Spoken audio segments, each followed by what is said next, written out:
Assalamualaikum warahmatullahi wabarakatuh. Perkenalkan, nama saya Rindu Satrio Putra dari kelas A NIM 015. Di sini saya akan berpresentasi yang berjudul kasus Buniani tahun 2016. Buniani diproses hukum karena unggahan potongan video pidato yang dianggap menimbulkan kebencian dan keresahan masyarakat.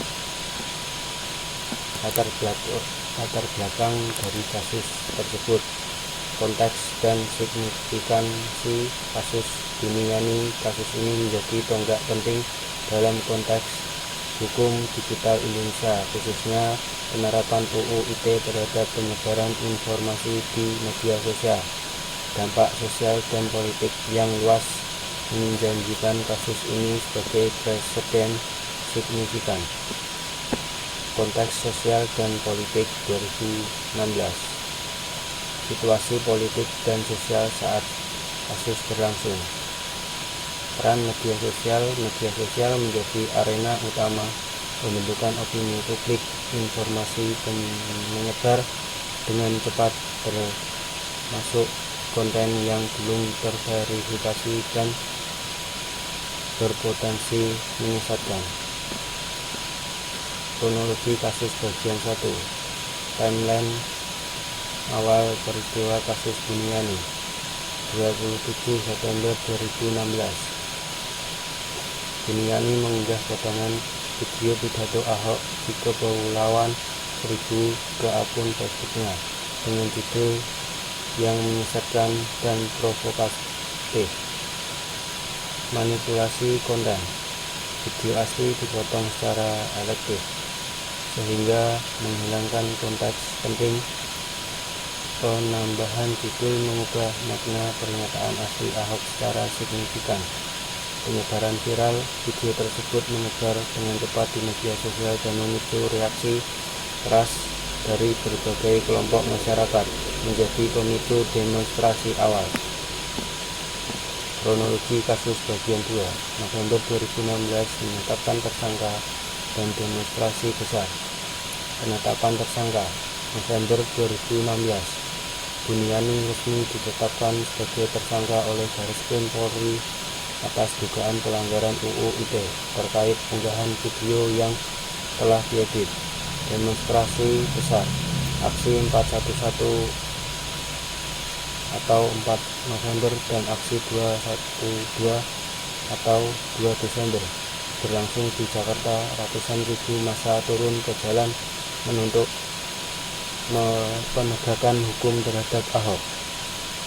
Proses persidangan Buniani dimulai dan di Pengadilan Negeri Bandung. Jaksa mendakwa dengan pasal 28 ayat 2 UU ITE tentang penyebaran kebencian. Kronologi kasus bagian 3. Vonis pengadilan dan dampak nasional. Vonis pengadilan 14 November 2017. Buniani divonis 1 tahun 6 bulan penjara dan denda 100 juta subsidiar 3 bulan kurungan oleh Pengadilan Negeri Bandung. Reaksi publik dan media. Vonis menuai reaksi beragam dari masyarakat. Media nasional memberikan secara masif, memicu perdebatan tentang kebebasan berekspresi dan UU ITE. Perhatian nasional. Kasus ini menjadi sorotan nasional dan internasional, menandai presiden penting dalam penegakan hukum terhadap penyebaran konten manipulatif di Indonesia. Pasal yang dilanggar. Dasar hukum pemidanaan Buniani. Pasal 45 ayat 2 UU ITE mengatur sanksi pidana bagi pelaku penyebaran informasi elektronik yang menimbulkan kebencian atau permusuhan antar kelompok masyarakat. Dakwaan terhadap Buniani. Ringkasan tuduhan hukuman yang dikenakan. Buniani didakwa dengan dua tuduhan utama. 1. Menyebarkan informasi elektronik bermuatan penghinaan dan pencemaran nama baik. 2. Menyebarkan informasi yang menimbulkan kebencian berdasarkan SARA. Konsekuensi hukum mencakup ancaman pidana penjara dan denda sesuai UU ITE. Selanjutnya fakta persidangan bagian 1. Bukti manipulasi video dan kesaksian ahli. Bukti pemotongan dan pengeditan video pidato Ahok menjadi fokus utama persidangan. Video asli berdurasi lebih panjang dipotong secara selektif, menghilangkan konteks penting dari pernyataan tersebut. Judul video yang diunggah tidak sesuai dengan isi sebenarnya dan bersifat menyesatkan. Kesaksian ahli bahwa dan ahli IT memperkuat bukti bahwa manipulasi dilakukan secara sengaja untuk mengubah makna. Fakta persidangan bagian 2. Bukti penyebaran dan kesaksian ahli. Penyebaran video dilakukan melalui akun Facebook pribadi Buniani yang memiliki ribuan pengikut. Video tersebut kemudian viral dan dibagikan ulang oleh berbagai akun lainnya, memperluas jangkauan dampak manipulasi konten. Saksi ahli komunikasi menjelaskan bagaimana konten manipulatif dapat mempengaruhi opini publik secara masif. Dampak sosial yang ditimbulkan termasuk polarisasi masyarakat dan ketegangan antar kelompok. Selanjutnya analisis video asli versus video unggahan. Perbandingan konten dan konteks yang dimanipulasi.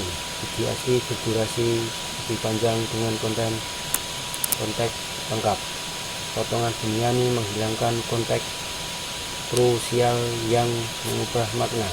Video menyesatkan, mempengaruhi persepsi penonton.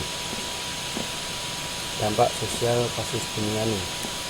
Pengaruh luas terhadap masyarakat Indonesia. Polarisasi masyarakat. Penyebaran video manipulatif meningkatkan ketegangan nasional, ketegangan sosial dan politik, memecah belah masyarakat berdasarkan pandangan politik dan agama. Selanjutnya dampak hukum kasus. Presiden penting penerapan UU ITE di Indonesia. Kasus Buniani menjadi presiden penting dalam penerapan UU ITE di Indonesia. Penegakan hukum terhadap penyebaran konten manipulasi semakin diperkuat. Kasus ini juga beriringan dengan kasus Ahok terkait penistaan agama yang memicu dampak hukum lebih luas.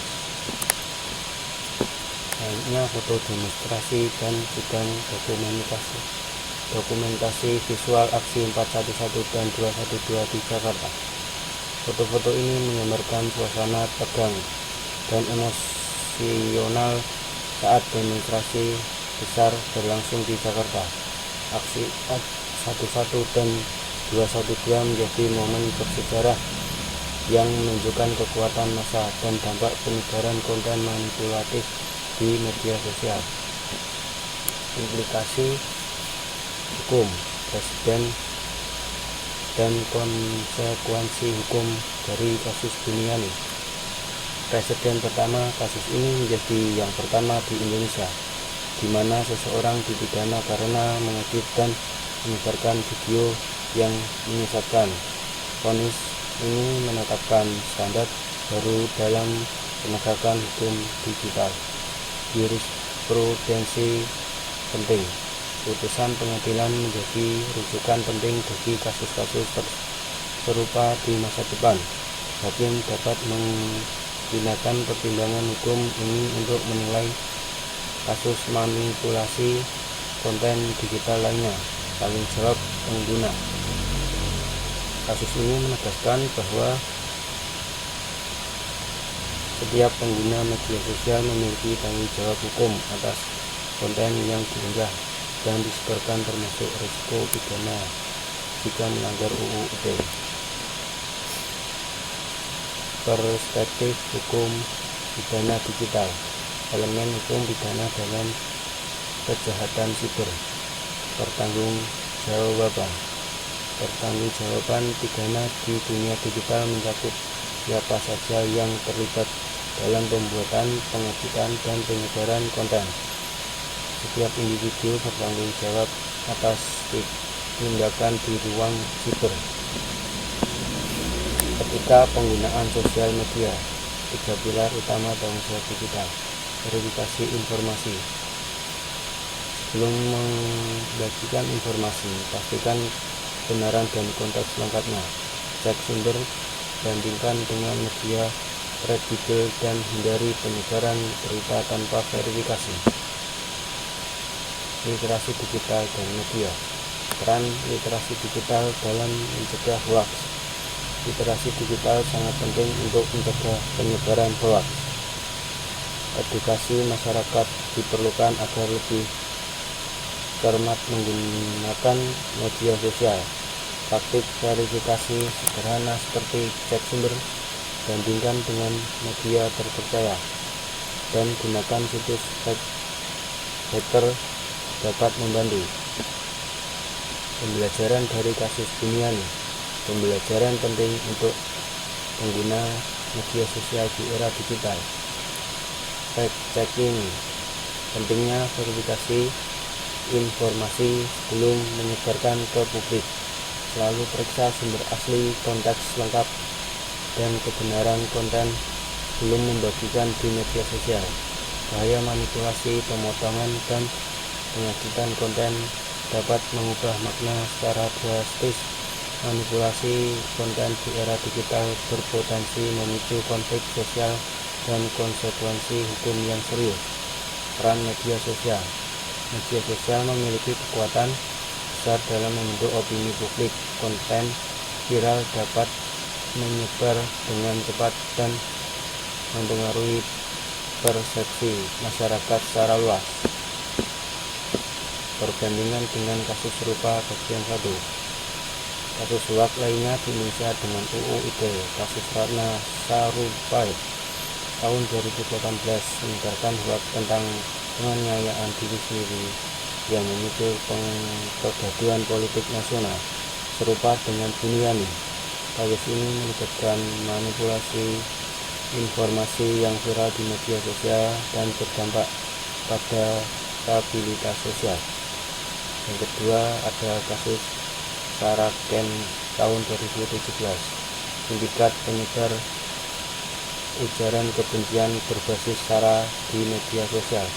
Berbeda dengan kasus Buniani yang individual, Saraken merupakan operasi terorganisir dengan motif ekonomi dan politik yang lebih kompleks. Perbandingan dengan kasus serupa bagian 2, variasi vonis dan implikasi hukum. Pertimbangan hakim. Hakim mempertimbangkan unsur kesengajaan, dampak terhadap korban dan masyarakat, serta konteks penyebaran. Kasus Buniani menjadi rujukan karena dampak sosialnya yang masif. Kontroversi UU ITE. Perdebatan seputar Undang-Undang Informasi dan Transaksi Elektronik.